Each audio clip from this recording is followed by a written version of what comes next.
Hi, this is Eric from longboxreview.com. Welcome to the show and welcome to another pull list review for comics that I read in January 2022. The number of which, if I count single issues that were part of the trade collections that I read, along with the singles or graphic novels that I read, come out to, I believe, if I counted correctly, and who knows, because, math, numbers. Even though I like numbers, I can't seem to really do anything with them worthwhile. But that count was 58.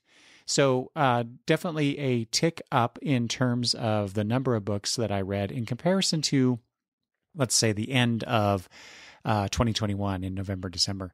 So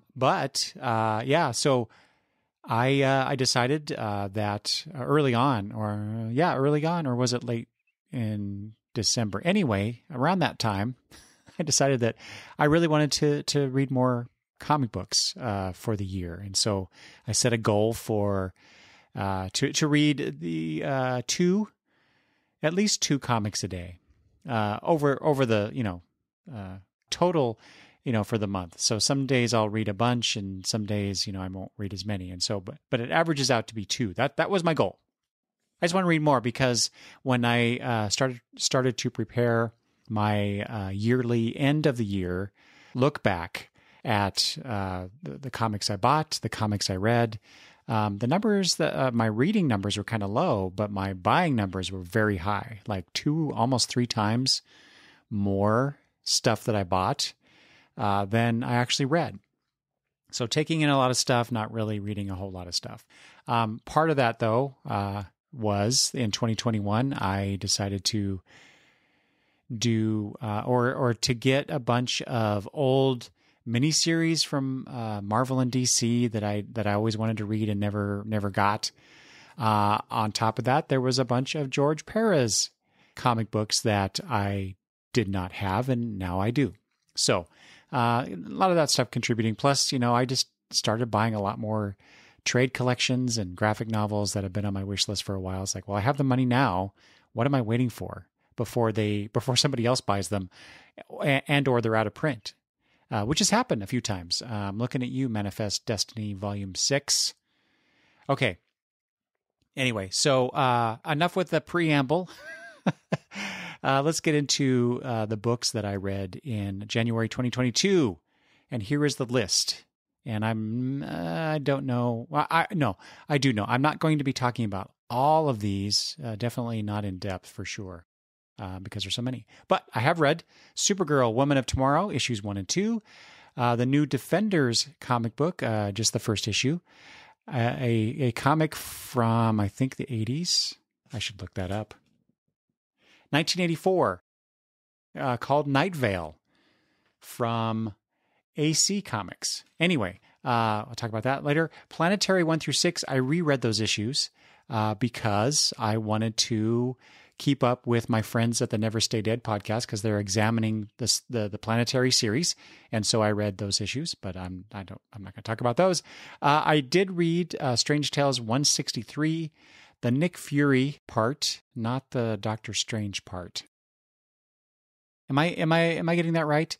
Because I got the Strange Tales omnibus, so I could read the Nick Fury stuff, and I think that there's one story each in one story per character in each issue. So I am only reading the Nick Fury stuff right now.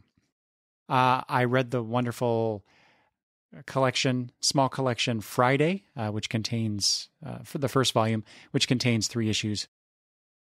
X-Men Volume 2. Are You Listening? Another graphic novel. Laura Dean Keeps Breaking Up With Me. I read Nightwing issues 80 through 83. Department of Truth Volume 2, The City Upon a Hill. November, Volumes 2, 3, and 4. Infinite Frontier number 2, Nice House on the Lake 1 and 2, Superman Red and Blue, the collection, The Marvels number 6, Serial number 9, Firefly Holiday Special, Commanders in Crisis Volume 2, The Reaction, and finally Aerosmith issues 1 through 6. which I will not be talking about because I plan on doing a discussion with Damien, Sleepy Reader 666, also co-host of the Never Stay Dead podcast. Okay, let's just jump into Supergirl, Woman of Tomorrow, written by Tom King with Bilquis Evely on art. And I'm not sure about this one. I enjoyed it. I can say that for sure. I'm not a big fan of stories that are told from a future point of view about the past, this is what this is. We're seeing the events as they happen, but the way that it's being talked about by one of the characters, it's her future that we're getting this narration from. And I'm not always a big fan of that. But Tom King does I'm a fan of his. He does a really good job at pulling off interesting stories. And so I'm curious to see what all he's going for with this particular style of storytelling. It's refreshing to see Supergirl in a different light. She goes to this planet under a red sun so that she can get drunk to celebrate her 21st birthday. And she's got Krypto with her, which is great. Although given Tom King's past with animals in at least one of his major works, I'm a little upset about something that happened with Krypto, at least so far. So like I said, I've only read 2 issues. I like like I said, I like the story so far, but it's definitely an interesting way of telling the story. So we shall see. A book that I read through the Marvel Unlimited app, Defenders #1 by Javier Rodriguez and Al Ewing. I read that opening scene and I'm like, oh my God, this is beautiful. The construction, the panel layout, the imagery. I don't really care all about this. Not that I don't care about the story. I do care about the story, but the draw for this wasn't the story. It's not about Doctor Strange getting the Defenders back together. It's how beautiful looking this comic book is. And so I wasn't even done reading the first issue when I decided, I'm just going to buy this in trade, which I have pre-ordered. So I think there are 3 issues in the app, and I'm debating whether I should just go ahead and read them or wait for the trade to arrive. I probably will do the former because I don't want to wait anymore. But it's so good. It's a wonderfully done comic book so far. I hope the rest of the issues are just as good. I'm sure they are. Let's see here. Okay, so I mentioned this other book, Nightveil from AC Comics. So I ordered this because I saw somebody on Twitter. Let's see, the person at ManFirestorm, whom I follow, retweeted Chris Buse's post about Nightveil for the interesting and at times beautiful Mark Heike, I believe, is the artist on this. And so Chris Buse was showing off some pages from this title. I think I was vaguely aware of this series just over the years, but didn't really think anything of it. It's got a nice Paul, how do you say Paul? His last name, Gulacy? I'm sure I said that wrong. Cover, but the Mark Heike art. So I got this, just seeing the posts on Twitter for a few of the panel layouts and the almost painterly looking coloring that's in here. It's really interesting from a visual standpoint. The story, not so great, especially when you're looking at a lot of pictures of the main character's butt. It was the mid 80s, so I guess, that's what we get. But, and just kind of stilted dialogue and stilted plot, it's nothing new under the sun, but boy, like I said, the imagery of this sometimes is really interesting. And so, even though this is not something that I would continue with if I saw it today, I wouldn't necessarily just keep buying the issues. But I did order issue #2 because I wanted to see more of Mr. Heike's art, and so I'll have to get back to this soon. Okay, so the next book is Friday, book 1, The First Day of Christmas. This is by Marcos Martin, Ed Brubaker, and Muntza Vicente. What a breath of fresh air! This is a book that was published first on panelsyndicate.com, and then Image Comics put out the paper version of this collection of issues 1 through 3. And I went and looked because, oh my God, I need to have more of this like now, which is also something similar to I said on Twitter. But there's only 4 issues out, and so I have to wait until chapters 5 and 6, I guess, before they'll collect the next 3 chapters. Well worth your time. This is a story about. Let's see here. I'll just read the back of the book blurb here. Friday Fitzhugh spent her childhood solving crimes and digging up occult secrets with her best friend Lancelot Jones, the smartest boy in the world. But that was the past, and now she's in college starting a new life on her own. Except when Friday comes home for the holidays, she's immediately pulled back into Lance's orbit and finds that something very strange and dangerous is happening in their little New England town.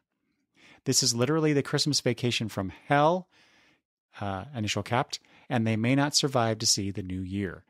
And so this is, if you are familiar with the child detective series Encyclopedia Brown, that's what this reminded me of. I think Ed Brubaker had made some references along those same lines. This is that. This is also, Watson and Holmes. It's a great lot of fun. You get to see a little bit of them, these 2 characters, Lancelot and Friday. I mean, what great names for characters too, right? Interact when they were younger, solving these crimes in this little town.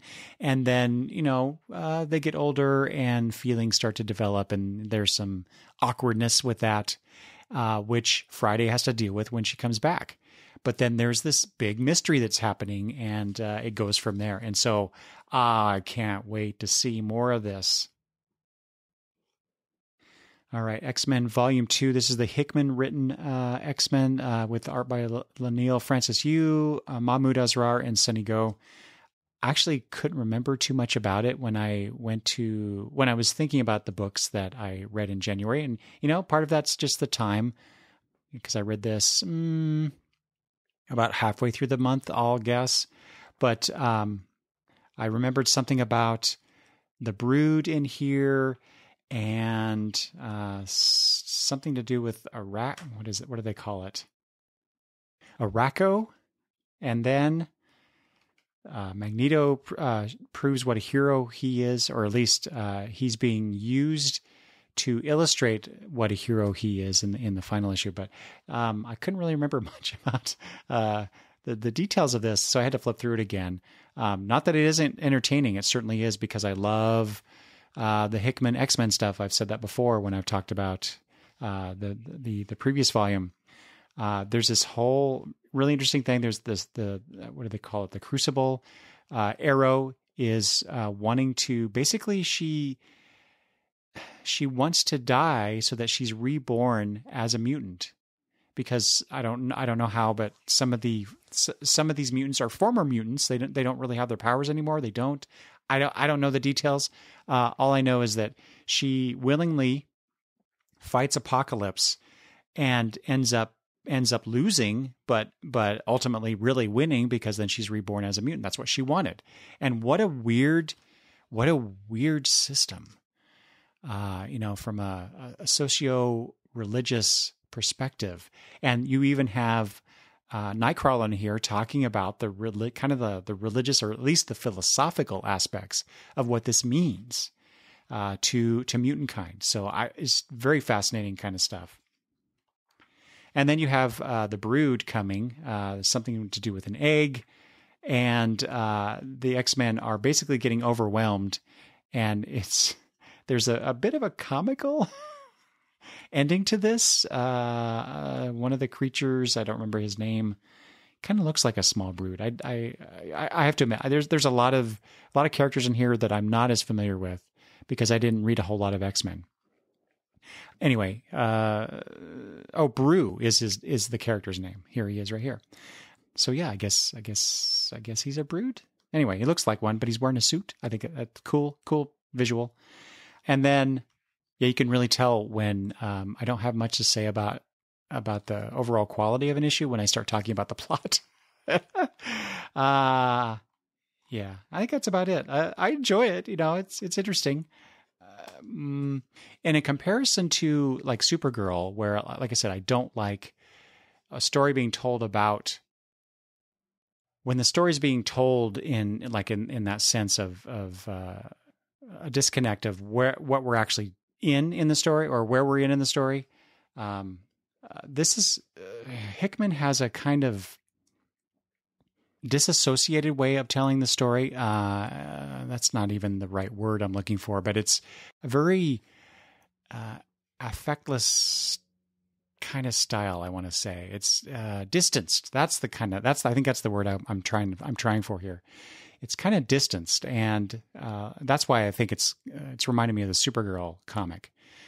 But it works for me. There's something about his style and how he works with the artists that just pulls it off. I think a lot of it has to do with, I like the ideas that Hickman brings to the characters, the world, the situation, but I think he gets paired up with these incredible artists who interpret that so well and so seamlessly that I don't mind it as much. And I'm not saying that that's not happening with King and Evely. It's just it's a different situation, but with admittedly some similarities. All right. Moving on from that awkward description of X-Men and why I like it. Are You Listening by Tilly Walden? I've been wanting to read this for a long time. I was surprised by a lot of this. This is a story about two women on a journey, a physical one and also kind of a spiritual one, emotional one for sure. Someone who's a little bit older trying to find herself, to move forward, but then so is the younger one. As well. And so it's a bit of a discovery about where they are in their lives as they're on this road trip. I mean, what a great metaphor, right? But what struck me, I mean, it's a great little story and it's got a really satisfying ending, but it is not a straightforward, realistic story because there are bits of magic in here. Magical, I'll say, there's a bit of magical realism if you want to use that fiction term at play here, with some almost mythological characters, kind of like Men in Black, but not really. After them, there's this cat involved, and they're able to. It's almost like they are traveling through fantastical worlds on these highways in Texas. I think it's what it was. It was Texas. Yeah, it's really interesting. It's got some really cool ideas. Like I said, I like the two characters and their interactions. I tell you what, though, as far as the art, the coloring really surprised me because, and I don't know if this is the print of the book, the particular book that I have, or what. So if you've read this and you disagree with this description, I'd love to hear from you to see if it's my book in particular, my specific book, or if this was the intent of the artist. But there's really dark coloring throughout most of this book, which leads me to believe that it's intentional. There's very few scenes where the characters or the surroundings are well lit. Granted, sometimes they're driving at night, but that's not every scene where the colors are dark and muted, and shades of red and orange and purples abound in this book. So it's a very, at first it kind of put me off because I think it obfuscates some of the details of the art. But Tilly Walden's going for a particular mood here. I just don't know if it is consistent or as successful as I think she wants it to be. But that is probably more on me than her for sure. But I highly recommend you check out Are You Listening? And then next up is Mariko Tamaki's and Rosemary Valero O'Connell's Laura Dean Keeps Breaking Up With Me. And in stark contrast to Walden's book, the colors in this are very sparse. It's basically black and white with some, I'll say, pink. I think that's it. Yeah. And so the pink is used probably more than it should be. If you're going to use one color in a black and white book, it should really be used to make things pop. And I don't know that it always is used that way, because sometimes some of the backgrounds are that color, sometimes the people are, sometimes the things that they're interacting with, the objects are. So I'm not really sure. But this is about a high school relationship. And these two girls, one of whom keeps breaking up with the lead character of this story. And it's really about her journey of self-discovery. Again, very similar to some of Walden's themes in that book that I just discussed. And I enjoyed this more, quite honestly. I thought this was a well-told story, lots of really interesting characters. In fact, there's one of the characters in here that the main character, I think her name is Frederica, that she interacts with, that I would love to see like a spin-off book about. So, just really well done. The Valero O'Connell art is just lovely, and so you should definitely check out Laura Dean Keeps Breaking Up With Me, if you can find it, because it took me a while to get this book. It was not in stock where I usually get my books, and so I think this one my wife got me as a gift from Amazon. Anyway, all right. Next up is Nightwing Leaping into the Light, Volume 1. I am not going to talk about this because I already talked about it on the previous episode. It's great. All right, Department of Truth, Volume 2, The City Upon a Hill. Oh my God, I really, really liked Volume 1, and as discussed in a previous episode, and I was anxiously awaiting this volume. I had forgotten to pre-order it and had to then order it after the fact from In-Stock Trades. I don't know how that happened, but it did. And then I got into this, and there's this whole... the whole volume revolves around this the story of Bigfoot, and this one, especially this one person's obsession with it. And then I got to the parts where this character is writing a letter to his son or sons, I forget. And oh my God, here's one of my comic book confessions. Whenever prose is introduced in a comic book, I kind of gloss over it. Don't ask me why. But Tom King likes to put in poetry or verses in his works, and sometimes I just kind of I glance through it really quickly. I don't really absorb it like I do the rest of the story. And in this book, there was these letters, handwritten letters, sometimes illustrated in the margins. I struggled. I struggled to read through these. I almost skipped many of these pages, but I'm like, well, no, there's got to be like story in here, background, insight to the character and all this stuff. And I read those, and oh my God, it was, as I said on Twitter, this book was a wordy bitch. And I almost decided I was done with the series based on that aspect alone. But then you get to the end, and you get the surprise ending and revelations, and I'm like, oh, well, I guess I'm here for Volume 3. So there you go.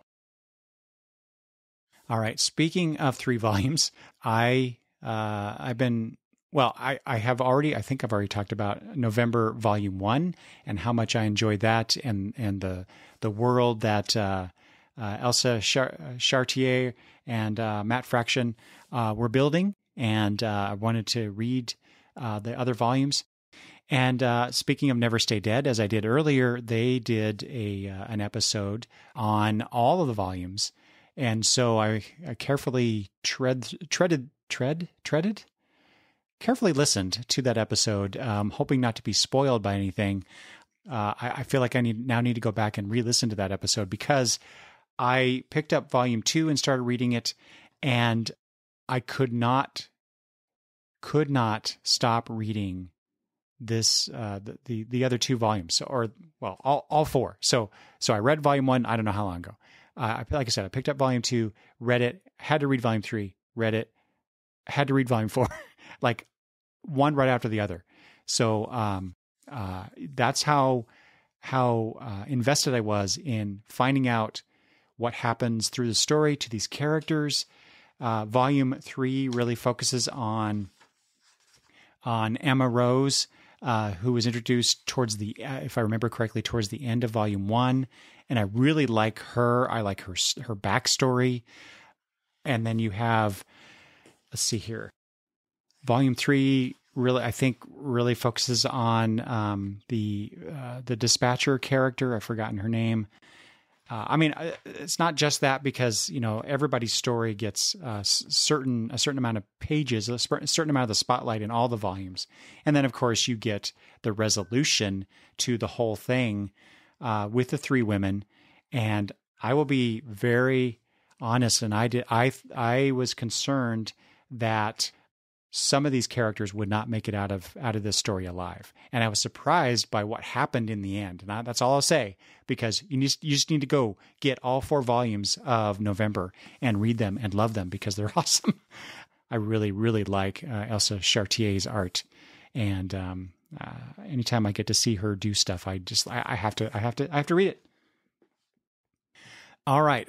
What's next here? Let's see here. Oh, Infinite Frontier number 2. Okay, this is one of those things again where I couldn't remember what happened in it. I remember vaguely something about Roy Harper as a Black Lantern.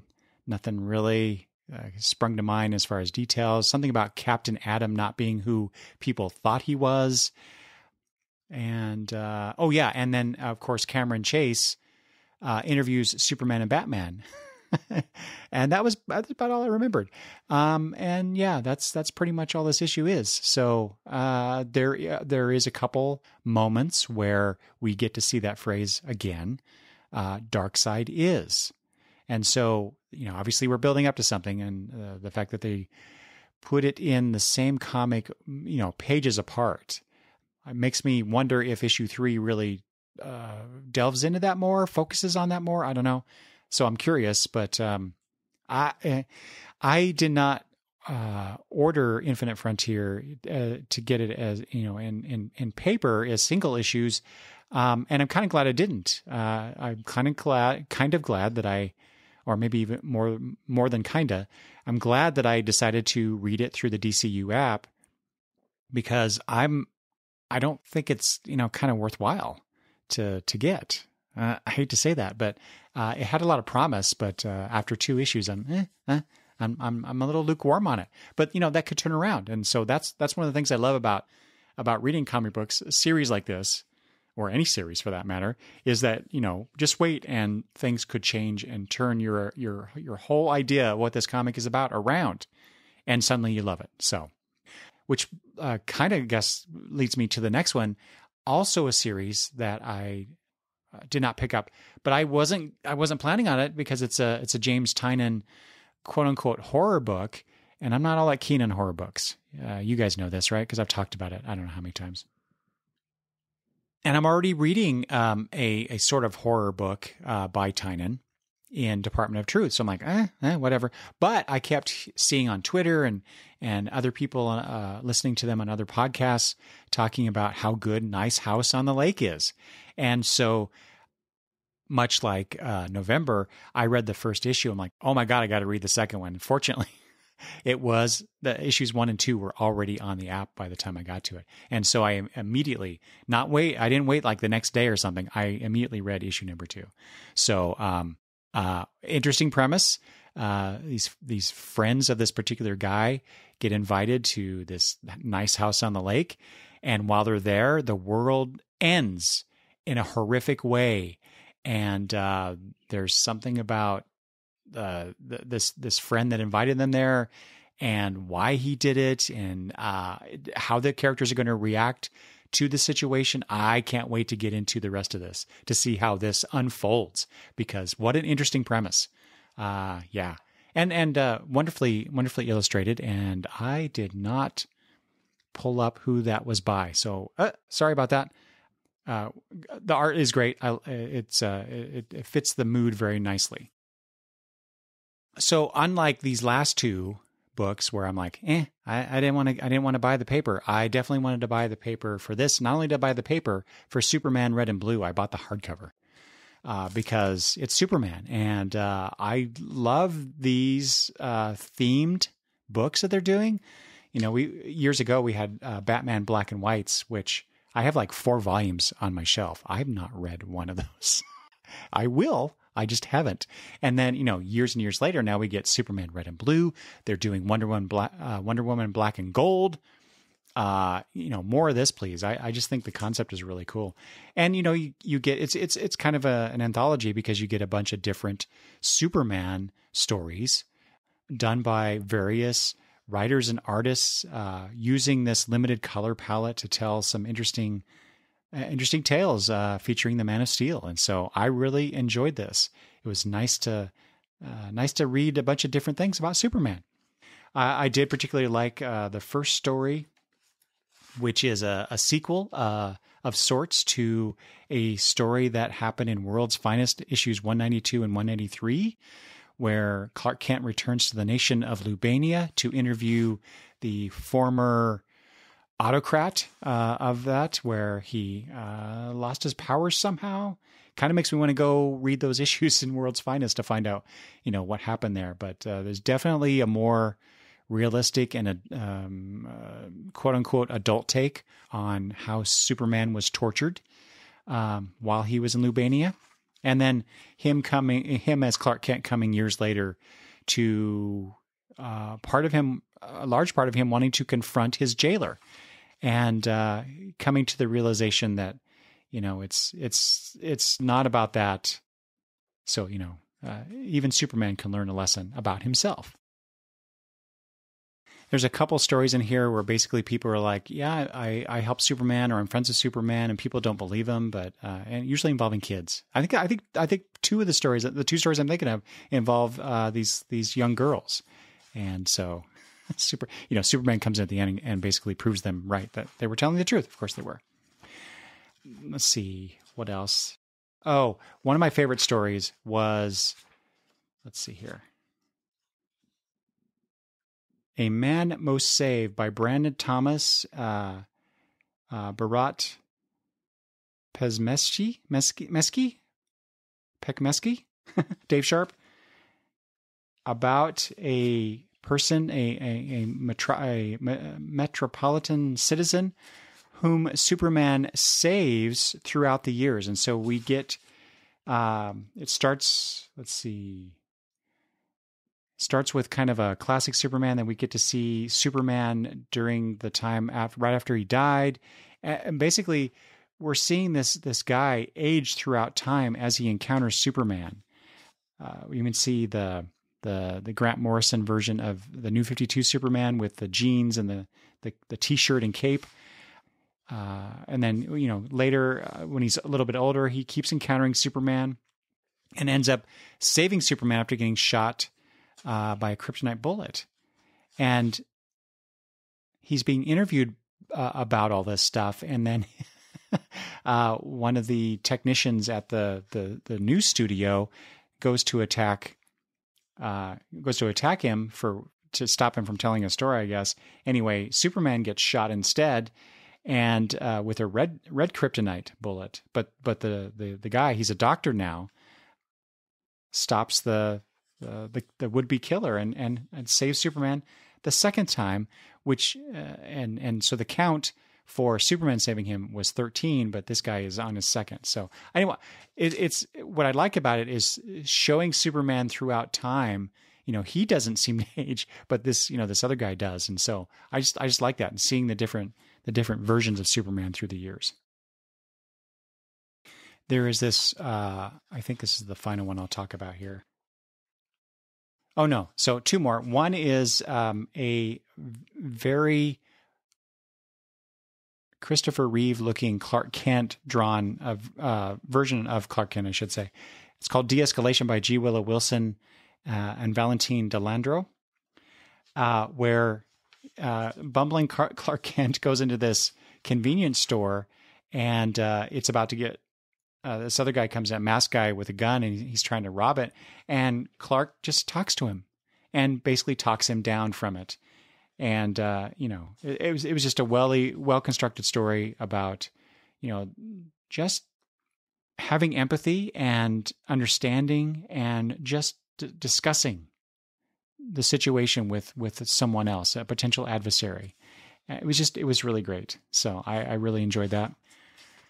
And then finally, there was this wonderful story called The Special, of course, written by Tom King. Paolo Rivera is the artist. It follows this waitress in Smallville when Clark was a young boy, a very young boy. And we see all these scenes in this diner where this waitress works, and the various changes that Clark is going through.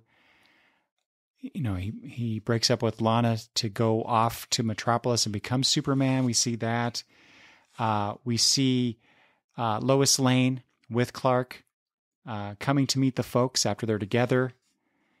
And the waitress reacting to that. We had this very moving scene after Clark loses his paw, and their conversation, it was just delightful.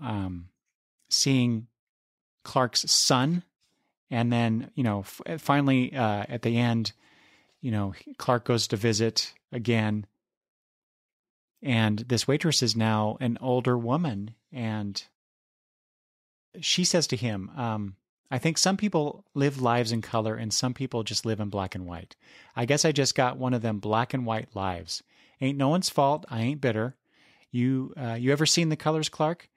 You've been here and there. What do they look like? Were they as pretty as I imagine? And he responds, I don't know about all that, but I'll tell you this, Annie. I've been to the end of it all and back, seen what there is to see. And time and again, I come here, and there's the blue of your eyes, the red of your cheeks, and to me, that feels like home. So you get the red and blue thing. I can't tell you what that's worth to anyone else, but to me, it's something special. And she curses and says, my goodness, Clark, you talk just like your pa. Answer for everything. It was just a delightful little story. And there's a bunch more like that, but those were just some of my favorites. All right, The Marvels #6.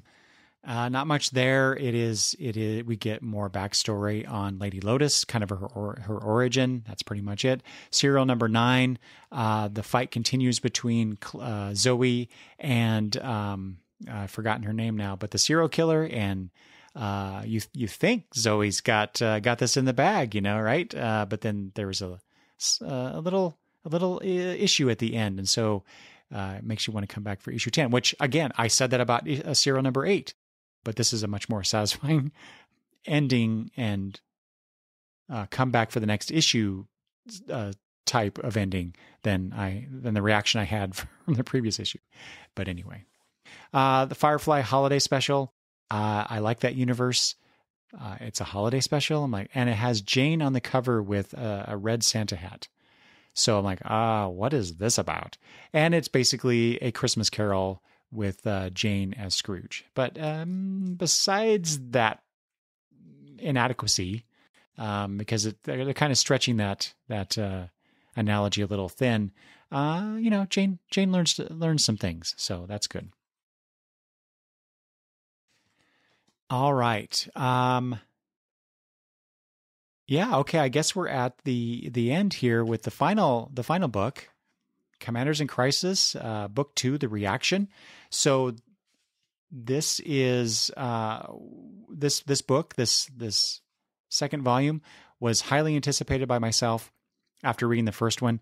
I did not know that it was that the next book would be called The Reaction, because that is exactly what I wanted to find out after when we got to the end of the first volume. What would be the reaction of the world to this information? What would be the reaction of the Commanders in Crisis after the revelation of their leader? and what happened in that, like in that first volume. And, will they find a way to stop the cosmic sepsis and the destruction of the final universe of the multiverse in this universe? So yeah, really interesting things going on here. Ideas about how people should treat each other, how we should care more. There is, as I suspected, the one character whose name I have forgotten, but she's the one who says a word, and for 24 hours, that word magically asserts itself in the world. And she does that. What was the word? Omnisapient teleunification. And basically she ties everyone together so that they all are on the same wavelength, so to speak. And they have 24 hours to decide what the next word will be. And I thought, wow, that's how can you get an entire, 6 billion plus people on the planet to agree on one course of action to save themselves? And they do address that very idea that, it wasn't unanimous, but there was, I'll just say, a consensus to boil it down. And I really want to say, but I don't want to, just in case this interests you, I don't want to spoil what that one word is. But it is not what I guessed it was going to be, but it's a very close term for what I thought it was going to be. So yeah, and then there's something very interesting that happens to the leader of this group. Again, boy, names. I really should write this stuff down before I go to talk about it. But then there's a new multiversal aspect to this that was kind of interesting. As this is the end of the series, I don't believe there's anything beyond it. So I felt this the 2 volumes, the 12 issues that composes these 2 volumes. I thought it was a very satisfying read. It made me think about a lot of things, and the ideas presented in it were fascinating, and the relationships were really interesting. Not so much in the second volume as the first. It's a more plot driven story in the second volume, unfortunately, but there's enough there that kept me interested. But yeah, really just the ideas. It's really rare that I get to say I like a comic because of the ideas in it.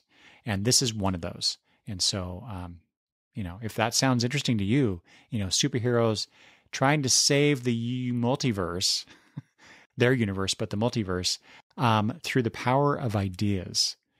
It's very Morrisonian, once I think about it, actually. Did I talk about the connection between Morrison, or the comparison that I saw between Morrison's work, like in Final Crisis, for example, and this last time? I don't know that I did. I'm sure I must have mentioned something. Anyway, I could see some similarities there, is my point. So if you like that kind of stuff, maybe you should check this out. All right. Wow, that was whirlwind. I felt like I was talking 100 miles a minute. So hopefully that didn't sound like crap to you guys. I'm really curious how you are feeling about these pull list reviews and the way I'm doing it. Just real quick thoughts about all these books as opposed to the more in-depth examinations I was doing. So, let me know what you think of that. Let me know what you think about any of these books, what your reactions were to them. And if you happen to pick up any of these, like, Friday, and you want to impart your thoughts about the particular books, drop me a line. You can email me at longboxreview@gmail.com, or you can leave comments at the website, or hit me up on Twitter, Instagram, Facebook, at longboxreview, as always. And with that, thanks for listening. I really appreciate it. Tell a friend if you haven't already about the podcast. Hopefully they find my stuff, my thoughts about these comic books, my love for these comic books, interestingly. hopefully as interesting as you do. I don't know. I'm just a lonely, lonely podcaster sitting in my office talking about comic books. So anyway, all right, I'm done. Thanks for listening again, and I will talk to you soon. Bye-bye.